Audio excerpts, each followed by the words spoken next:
Quand les nouvelles s'affolent, Métropole fait le point. Le point tous les matins, à 8h, simultanément sur Radio et Télémétropole. Le point est une courtoisie de MSC+, MSC Trading et Maché Titoni.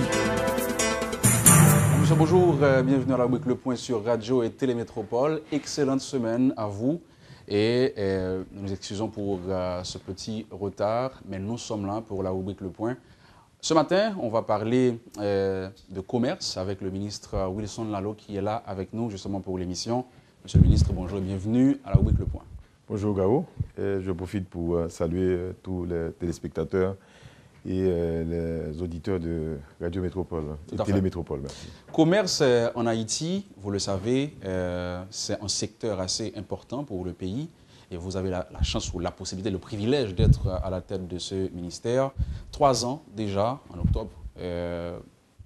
Aujourd'hui, s'il devait avoir un petit bilan, en quelques mots, vous diriez quoi de la situation du commerce depuis octobre 2011, lorsque vous avez pris la tête du ministère? Bon, si vous parlez du ministère, je vous dirais que le ministère, c'est toujours un ministère du commerce et de l'industrie, mais c'est un autre ministère.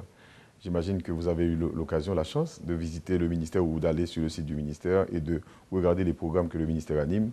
Vous devez vous rendre compte que le ministère a beaucoup évolué. Maintenant, il y a beaucoup de travail à faire avec les acteurs, parce que traditionnellement, le ministère était plus un ministère de procédure qui était là pour donner des permis d'exploitation et d'importation, mais qui n'avait pas, si vous voulez, qui ne remplissait pas sa vocation d'encadrer les usagers, qui sont les entrepreneurs, les investisseurs, même les consommateurs. Le ministère n'avait pas toujours mis en place les moyens pour les appuyer. Aujourd'hui, nous avons des associations de consommateurs à travers le territoire. Nous avons mis en place tout un ensemble d'outils pour accompagner vraiment les entrepreneurs locaux. Maintenant, on a des équipes à travers la République. On a mis en place ce qu'on appelle les services d'appui aux entreprises. On commence à les distribuer là. Et ce week-end, j'étais au Gonaïves et à Port-de-Paix. La semaine prochaine, je serai dans les NIP. Donc, on est en train de distribuer ce qu'on appelle les services d'appui aux entreprises, où l'entrepreneur réel qui est sur le territoire, le maçon, l'ébéniste ou le boulanger ou le détenteur d'une échoppe du coin, qu'ils trouvent l'encadrement nécessaire déjà pour développer leur activité, parce que c'est eux qui sont les moteurs capables de créer les emplois dans cette économie. Encore faut-il que l'ensemble du pays le comprenne et change d'attitude par rapport à l'argent, par rapport à l'entrepreneuriat, parce que c'est un énorme défi qui est celui d'Haïti aujourd'hui, où il faut mettre de l'avant l'économique, alors que c'est le politique qui a toujours su déterminer la vie. Tout à fait. Maintenant, il y a eu cette campagne, le recensement lancé par le ministère. Quelles sont donc les retombées, les résultats concrets de cette campagne? Les résultats, je commence à me féliciter. Quand je dis, ce n'est pas pour être orgueilleux, mais pour dire que je suis assez satisfait de ce qui se passe aujourd'hui. On a fait un recensement qui nous a donné une image réelle de l'économique, de ce qu'on appelle le secteur économique haïtien, parce qu'on pouvait à chaque fois aller avec ces hypothèses, ces conjectures. Maintenant, on a un tableau devant nous où on voit que l'économie haïtienne, c'est une économie extrêmement informelle. Autour de un peu plus de 3/4 des activités de l'économie haïtienne sont des activités d'achat et de revente. On a pratiquement les mêmes chiffres, c'est-à-dire plus de 3/4 d'entreprises dans ce pays qui sont dans l'informel ou appartenant à une seule famille ou des entreprises individuelles. Nous avons 0,3% d'entreprises sociétés anonymes. Ça veut dire que c'est une économie qui est basée sur la dette, sur l'endettement, mais lequel endettement n'est pas possible, le système financier étant ce qu'il est. Et l'économie de capitaux, c'est-à-dire pouvoir lever des ressources à partir de l'actionnariat, c'est une affaire qui n'est pas encore très connue en Haïti. Donc il y a beaucoup de travail à faire, mais il faut donc d'abord moderniser cette économie. C'est un énorme défi. Il faut que chacun se comprenne, s'approprie ces données-là. Je parle des acteurs politiques, je parle aussi de la presse pour essayer de faire passer le message. Mais aujourd'hui, le ministère se donne des moyens. On a été dans le sud, dans la Grand'Anse la semaine dernière, il y a 2 semaines, dans la Grand'Anse, dans le sud, dans les NIP. Et ce qu'on a observé, c'est beaucoup d'investissements, beaucoup d'immobilisation en capital, souvent apportées par des ONG ou des associations, et les gens ne savent pas faire affaire avec ça. Tout à fait. Moi, j'ai vu des équipements à Gressier ou à Beaumont mais c'est des immobilisations de plus d'1 million de dollars. On ne sait pas comment les exploiter. Et puis, ce n'est pas exploité. Et puis, les gens vivent là. Tu vois des gens pauvres avec une immense immobilisation capitale. Maintenant, disposer de ces données, et à quoi est-ce que ça va servir concrètement aujourd'hui? Concrètement, aujourd'hui, on a développé des outils pour accompagner 3 types d'entreprises.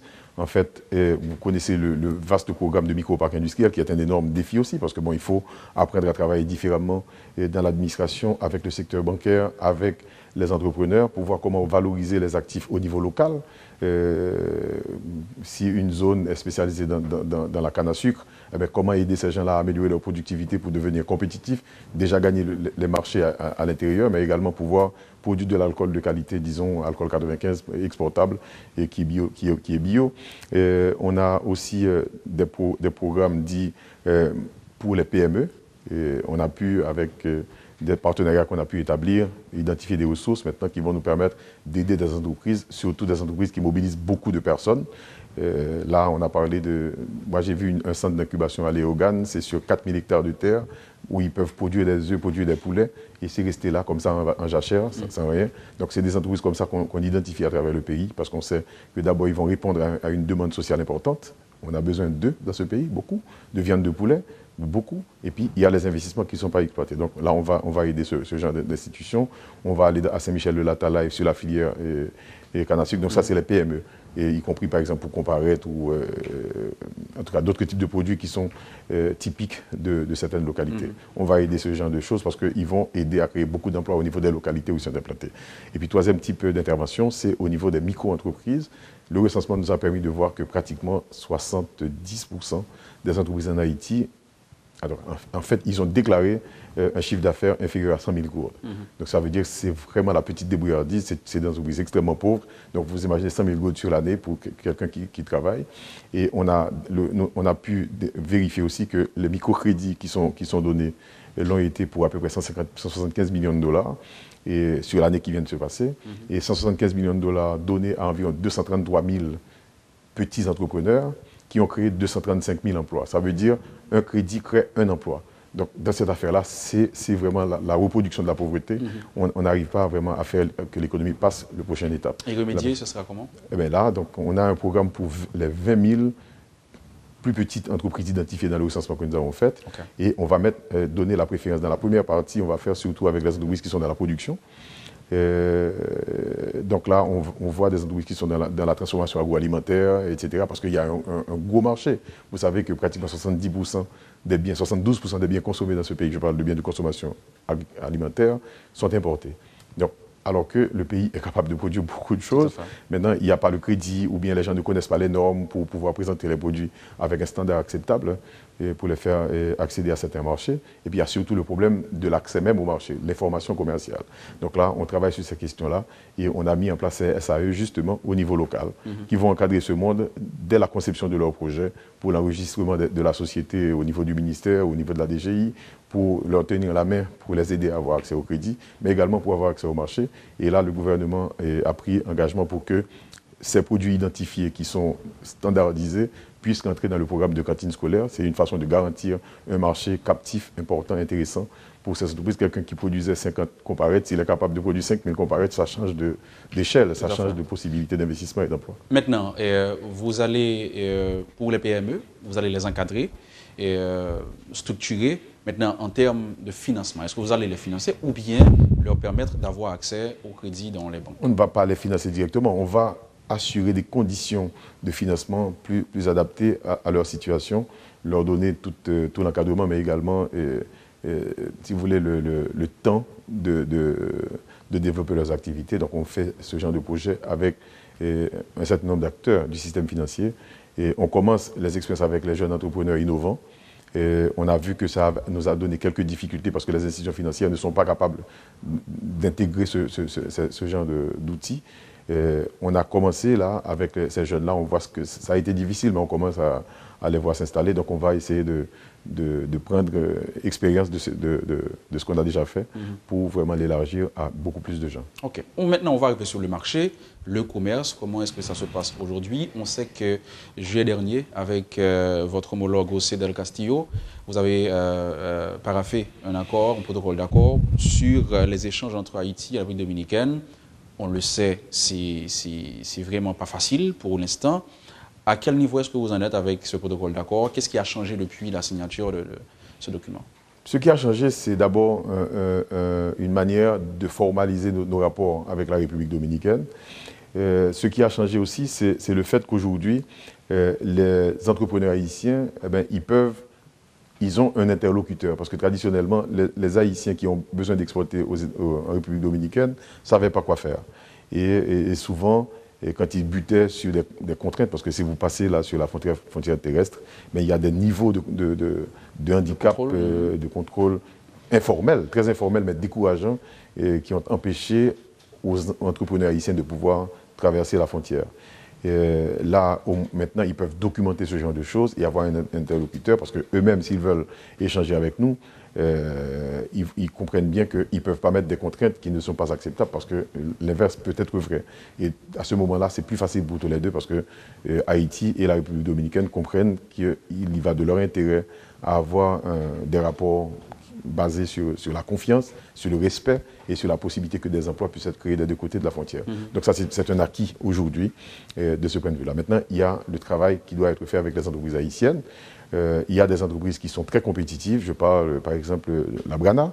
Je prends les moulins d'Haïti. C'est des entreprises qui sont compétitives, mais qui, pour l'instant, bon, la Brana a peut-être moins de problèmes parce que c'est une multinationale, mais d'autres entreprises ont plus de difficultés, même si, par ailleurs, si c'est les Dominicains qui viennent acheter les biens, ils peuvent traverser la frontière. Maintenant, quand c'est les Haïtiens, c'est plus compliqué. Justement, qu'est-ce qui leur manque? Pourquoi il y a ce blocage? C'est déjà c'est la pratique. Moi, je crois que les entreprises haïtiennes n'ont pas vraiment développé d'aptitude à aller à l'assaut du marché mondial.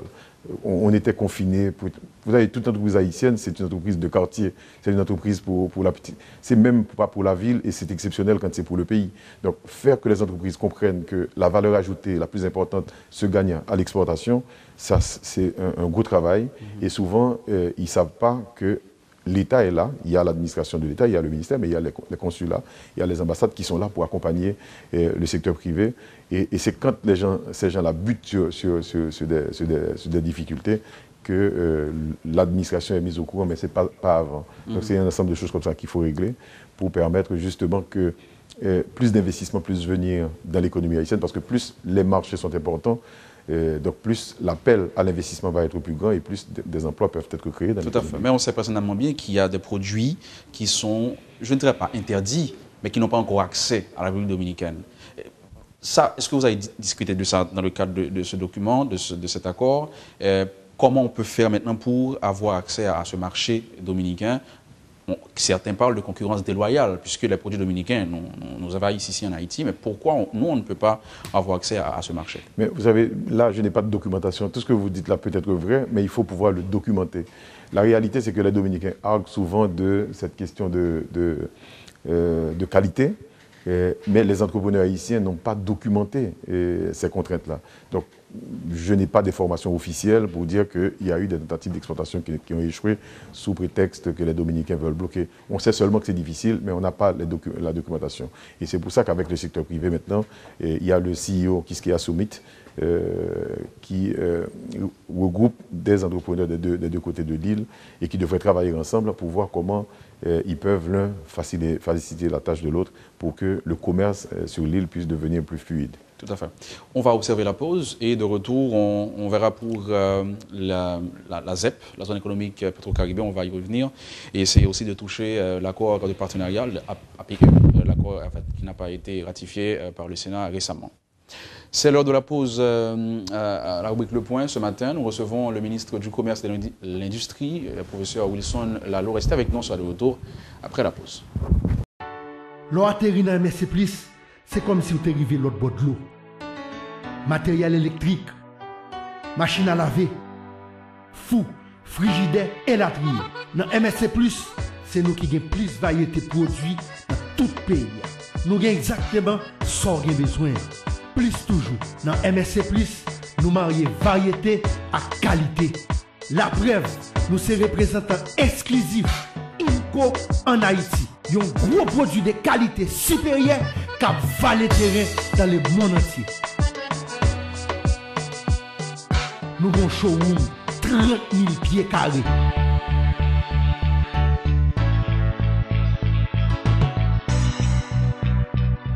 faire choix pour là. Jodi à même dans MSC Plus. Sur route tabac numéro 44. Parce que m'dou, dans MSC Plus, c'est plus pour moins. Si vous besoin de votre produit première nécessité, dans marché Titoni, n'a besoin à bon prix. Ou même qui veut vendre, bon genre produits cosmétiques, marché Titoni, n'a besoin à bon prix. Produits en gros en détail pour mettre la caille, dans marché Titoni, n'a besoin à bon prix. Hey, hey, quand ta boulette là, en gros en détail, Syria, en gros en détail, Etia, en gros en détail, l'huile là, en gros en détail, saumon en gros en détail, sans besoin, en détail, Titoni, en détail, en détail, depuis ces produits de qualité, dans marché Titoni, n'a besoin à bon prix. Depuis ces cailles Titoni, produits pas expiré, marché Titoni, n'a besoin tout produit. Wap jwen marché Titoni dans building Fabnak, Boss Station Gonaïve là. Téléphone 813 14 57 à 59. L'eau atterri dans MSC Plus, c'est comme si vous étiez arrivé l'autre bord de l'eau. Matériel électrique, machine à laver, fou, frigidaire et latrine. Dans MSC Plus, c'est nous qui avons plus de variété de produits dans tout le pays. Nous avons exactement ce qu'on a besoin. Plus toujours. Dans MSC Plus, nous marions variété à qualité. La preuve, nous sommes représentants exclusifs INCO en Haïti. Un gros produit de qualité supérieure qui a valé terrain dans le monde entier. Nous avons un showroom 30 000 pieds carrés.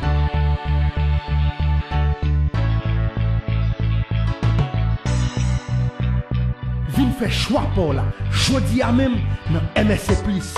Sur route tabac numéro 44. Parce que m'dou, dans MSC Plus, c'est plus pour moins. Le Point est une courtoisie de MSC+, MSC Trading et Marché Titoni. Merci de votre intérêt. Alors, avec Le Point ce matin, nous recevons le ministre du Commerce et de l'Industrie, professeur Wilson Lalo.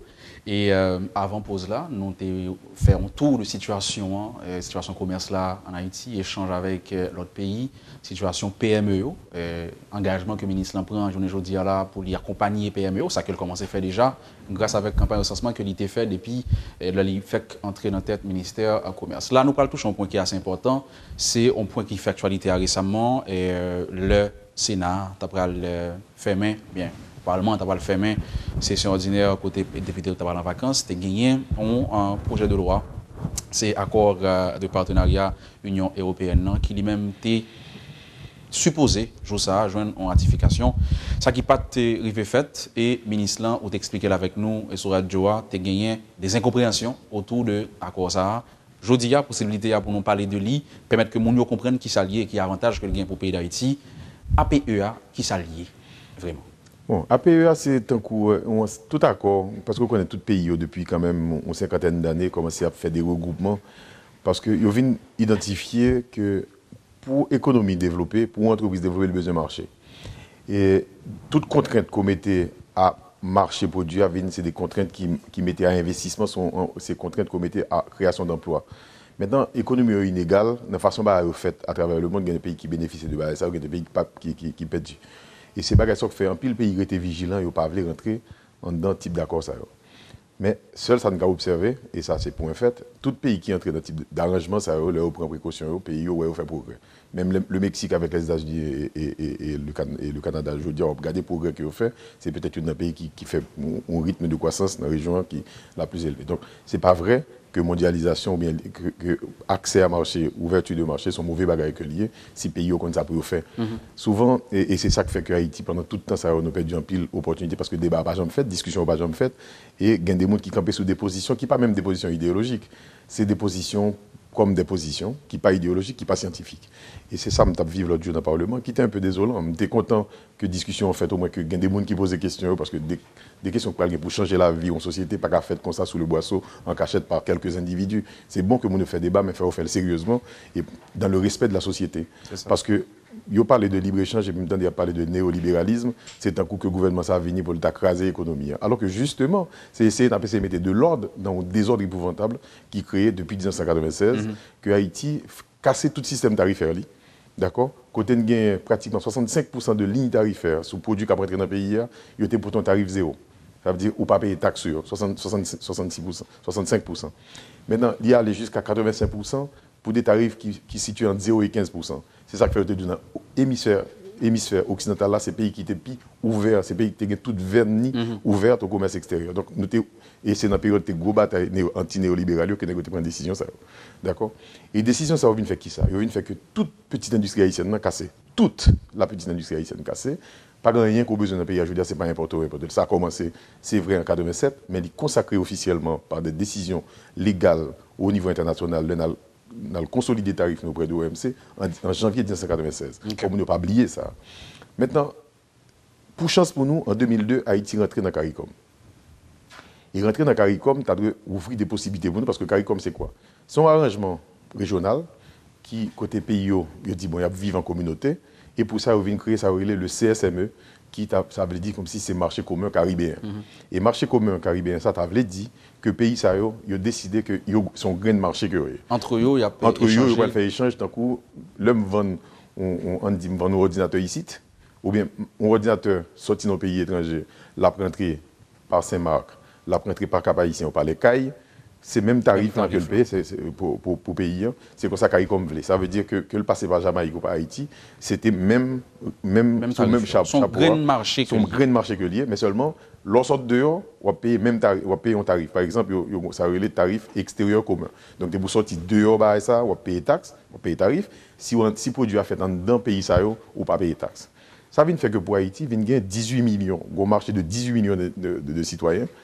Et l'un considéré vraiment consommateur qui est dans le pays, ça fait 41 millions de consommateurs parce que l'année dernière, en 2011-2012, CARICOM recevait des pays comme Jamaïque, Saint-Domingue, etc. Ils recevoir 23 millions de touristes.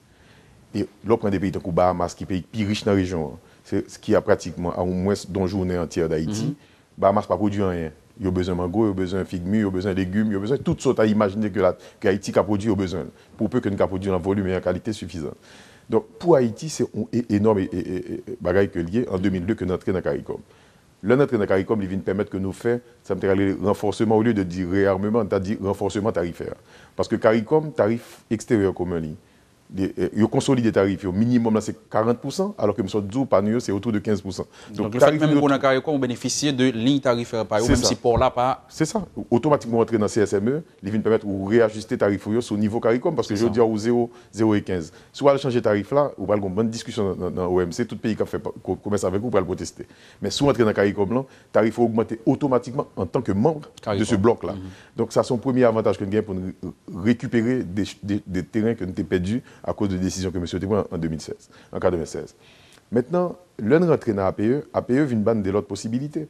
Parce que APE, c'est quoi? C'est un accord de partenariat économique qui vient élargir le marché ça à CARICOM, également à l'Union européenne. Naturellement, tu as une pile de préoccupations que tu as exprimées à l'époque dans l'université, tu as une pile de discussion en 2008.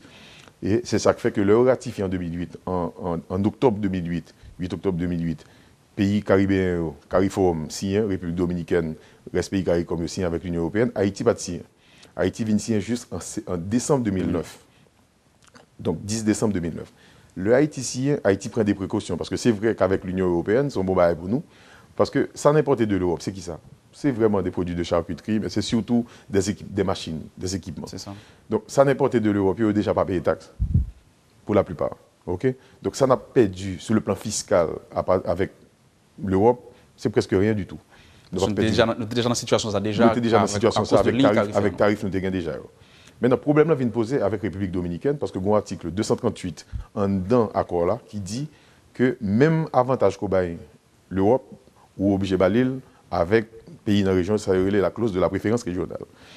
Alors, tu as pile préoccupation que tu as exprimée, c'est ça fait depuis 2009, Haïti t'a déjà fait une déclaration unilatérale que Mme Rey, qui était ministre des Affaires étrangères à l'époque, t'a fait valoir pour te dire, nous d'accord pour nous signer APE, mais sous réserve de ratification par le Parlement, voici un ensemble de barrières que nous ne sommes pas d'accord. Donc, tu as identifié environ 200 lignes tarifaires, 200 produits, pardon, qui ont été dit produits ça yo exemptés. Donc, il n'y a pas dans le libre-échange. Donc, on a fait tout le bail, mais l'industrie que nous avons développée et que nous, sous le même type de spécialisation avec la République dominicaine, Haïti dit nous ne pas libéraliser ça, donc il y a gain pour payer tarif. Pour l'autre produit, on doit rentrer facilement. Maintenant, là, nous-mêmes, nous venons, préoccupation était toujours exprimée, nous rencontrons une rencontre avec tout acteur secteur privé et nous faisons une étude d'impact. Nous recrutons une firme internationale avec des haïtiens et étrangers, mais de haut niveau qui fait des études techniques pour nous, pour regarder vraiment sur le plan fiscal, sur le plan de l'emploi, sur le plan de l'investissement, qui impacte l'application tarif ça sur l'économie haïtienne. Et l'étude a révélé, ça me sort de là, c'est que sur le plan fiscal, c'est dérisoire, mais sur le plan des investissements, c'est énorme, ça a capoté pour Haïti. Je prends un exemple. 2 exemples. La République dominicaine, en 2011-2012, a engagé à peu près un peu plus de 1 milliard, 1,5 milliard d'investissements directs étrangers. Bon, on connaît qu'eux-mêmes sont partis de l'accord APE. L'année dernière, c'est 4,7 milliards d'investissements directs étrangers. C'est plus que la moitié de richesses produites en Haïti qui ont été jointes son grain d'année comme investissement direct étranger. Pour qui ça? Parce que les Européens qui étaient qu'à faire, on dit on soutient-gorge. On soutient-gorge fait en Haïti, qui pourrait le partir en Europe aujourd'hui, elle a payé 48% de taxes sur lui. S'il fait dans le cadre accord APE, il a payé 0% en plus au titre de tarif douanier. Ça vient de faire qui ça? Ça vient de faire que soutien-gorge qui fait en Haïtien, il pourrait moins cher que ça qui a sorti Vietnam là, ou qui a sorti Bangladesh, ça qui a privé en Europe. Donc, il y a intérêt de faire l'Haïti. Il y a intérêt de faire l'Haïti, donc il vient installer en Haïti, il vient porter machine, il porter l'argent, il vient faire investissement en Haïti. Mais ça valable également pour les produits de charcuterie. Pour un deuxième cas, par exemple, vous connaissez que vaches haïtiennes, les bœufs en Haïti, c'est on viande qui saigne parce que c'est zèbre à manger. Bon, quand on est dans les pays européens et occidentaux, c'est souvent viande de fait bœuf à manger. Donc c'est des animaux qui sont souvent contaminés, etc. Ils ne sont pas toujours sains pour la consommation humaine. Mais il y a des vaches qui sont sorties de la région du sud ou bien du plateau central, qui traversaient la République dominicaine, qui allaient à Porto Rico, pour venir faire des filets mignons pour pouvoir vendre jusqu'en Californie. Donc, nous avons organisé ce type de marché ça, pour que valeur ajoutée à territoire pour Haïti, alors que je dis, son vache vend pour quelques dollars, alors que nous doit vraiment développer toute une industrie de charcuterie et de boucherie qui permettent que non seulement nous répondre à demandes sur le marché local, nous répondre à demandes sur le marché caribéen, mais nous pouvons exporter dans n'importe quel pays sur la terre. Donc, il me prend 2 exemples comme ça, mais parmi d'autres. Ou l'autre exemple qui est beaucoup peut-être plus important pour nous en matière d'emploi, c'est la filière canne à sucre. Nous, je dis à nous des gens à travers tout le pays pour regarder toute technologie que nous utilisons pour exploiter canne à sucre. Vous connaissez que sous 1 hectare de terre en Haïti, nous fait 35 tonnes de canne à sucre. La République dominicaine fait 95 tonnes. Sous même quantité. Sous même quantité, sur 1 hectare. Le Salvador fait 125 tonnes. Les moulins que les Haïtiens ont utilisés, c'est des moulins de la colonie. C'est traction animale. Ils ont tiré 33% de jus de canne dans une quantité de jus de canne que fait bœuf flamboyé. Dominicain fait jusqu'à 95%. Donc, imaginons l'offre, quantité de canne et quantité de jus de canne que Dominicain fait, il fait presque 85% de possibilités qui gagnent dans la canne pour le transformer en jus de canne. Ici, il n'est pas dépassé 9 ou 10%. Parce que nous-mêmes, nous. Les outils n'a pas utilisé aussi. Les outils n'ont pas adapté, la technologie n'a pas adapté. Donc, on vit un problème de compétitivité. On a un problème de société qui posé. C'est qu'en 97, il y a une étude qui révélait qu'il y a 300 000 personnes qui travaillent dans la filière canne à sucre. Je dis, la dernière étude que M. Souela dit qu'il y a moins que 100 000 personnes. Donc, ça veut dire qu'il faut payer à choisir. Est-ce qu'on a quitté ton bien industrie canne parce que nous ne sommes pas compétitifs ou alors on a modernisé. Pour moderniser, il faut venir avec l'équipement, il faut venir avec l'argent que le pays n'a pas gagné. Donc, ouverture, ça va permettre qu'on choisisse l'industrie qu'on va là-dedans et puis on dit qui est le cadre où on va le bali pour toute technologie pour le mettre aux normes internationales et permettre que nous créions emploi, on a parlé de lien. Parce que créer emploi, c'est revitaliser des filières d'activité, c'est redynamiser des industries et c'est connecter l'industrie sur le marché international. Et c'est là le gros défi que ça doit permettre de nous régler, mais on va remarquer que dans le Parlement, bon, débat pas de fait et que nous ne pas poser de problème, ni sur le plan philosophique, scientifique, ni sur le plan idéologique. C'est vraiment des positions générales que nous avons. Et on pas voter, c'est dommage, mais nous espérer.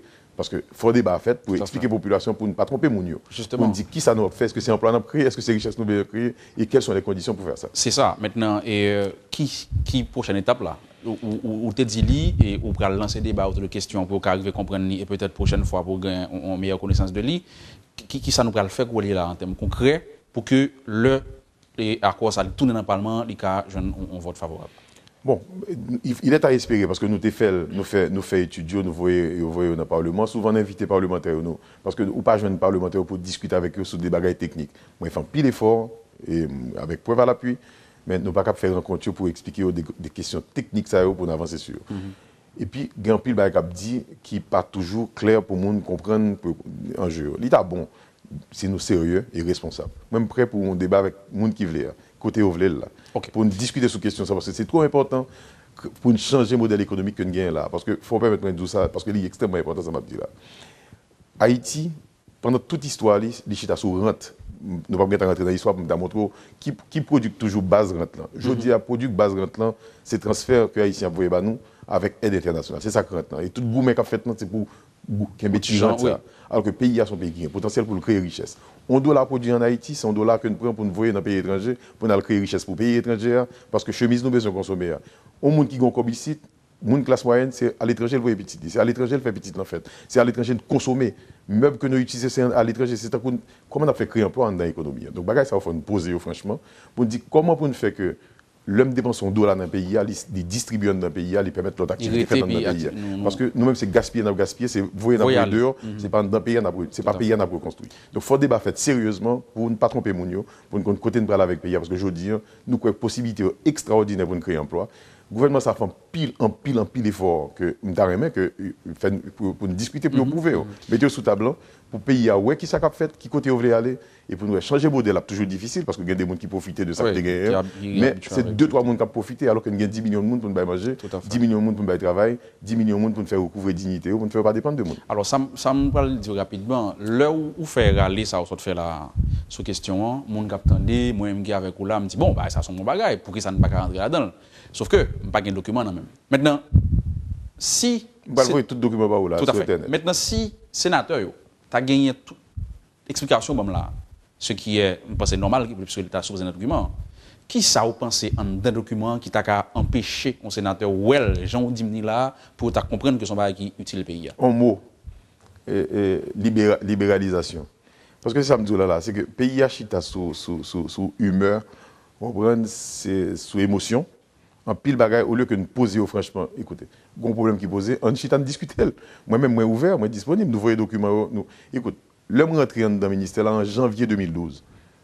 L'homme rentré, comme moi connais le dossier, ça c'est important, moi mobiliser une équipe, moi faire études. Je parle d'études statistiques, à regarder toute implication sous emploi, sous production, sous fiscalité. Est-ce que l'État paie du trop comme, est-ce que l'État bien comme, sous investissement. Nous regardons toutes questions ça. Et nous regardons globalement, Haïti va gagner à le faire. Maintenant, pour que Haïti gagne, ce n'est pas parce que moi je dis là que c'est vrai.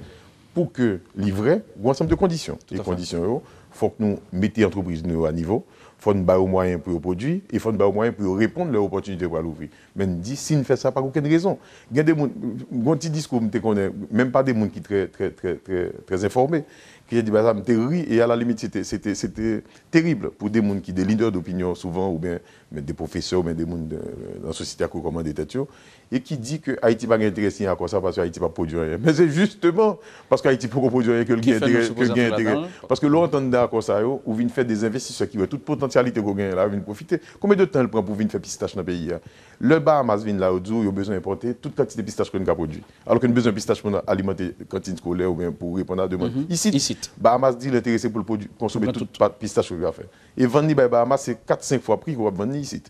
Bon, on ne va pas le vendre tout Bahamas, mais ça a une opportunité pour tout le monde dans le pays à produire pistache. C'est ça.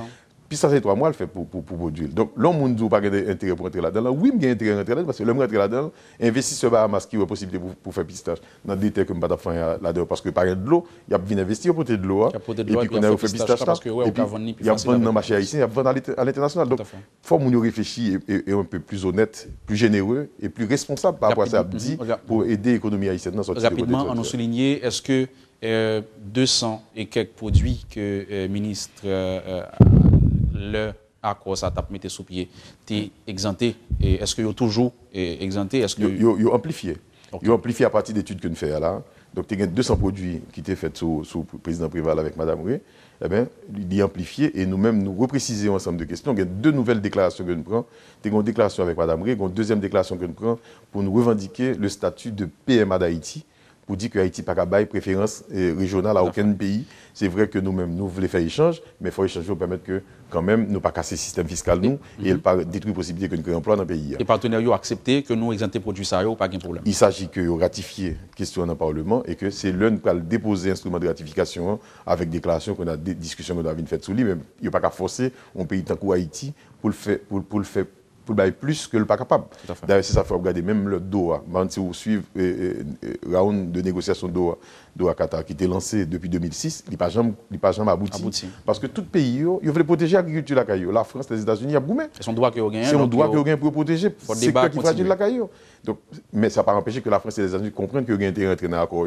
Et puis, il dit l'industrie qui fait mieux, il faut protéger. Et c'est ça nous fait. Et nous su que nous faisons de manière honnête, responsable et qui permettent que l'investissement vienne dans le pays, créer emploi, créer richesse et permettre que les Haïtiens viennent dépendre moins d'un monde qui a de l'étranger ou de je ne sais où, pour vivre à partir de talents et actifs que vous avez dans la mer.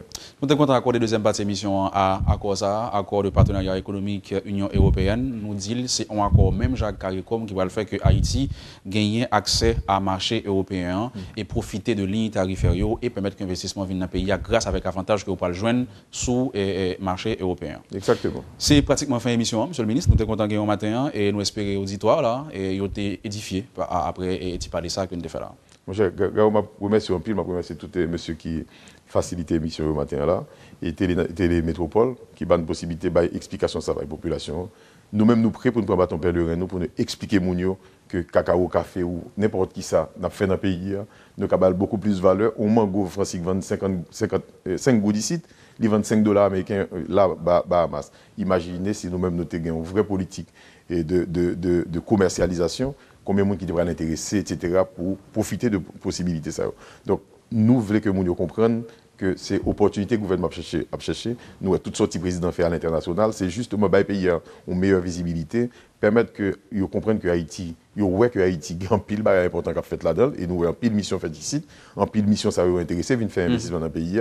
Et je me amusé l'autre jour, le sénateur dit oui, nous n'avons pas d'investissement, pas d'investissement. Mais pour l'investissement, il faut le reprendre. Tout à fait. Parce que l'investisseur a besoin qu'on ait. Il faut le protéger, il faut le sentir protéger. Donc ce n'est pas le gouvernement seulement. On regarde des sorties président fait, accord que nous signons, discussion que nous avons fait au niveau du gouvernement. C'est des bagages de nature à aider l'investissement. Maintenant, il faut le reprendre, c'est le Parlement. Il faut le bon conflit, système judiciaire fait travail par.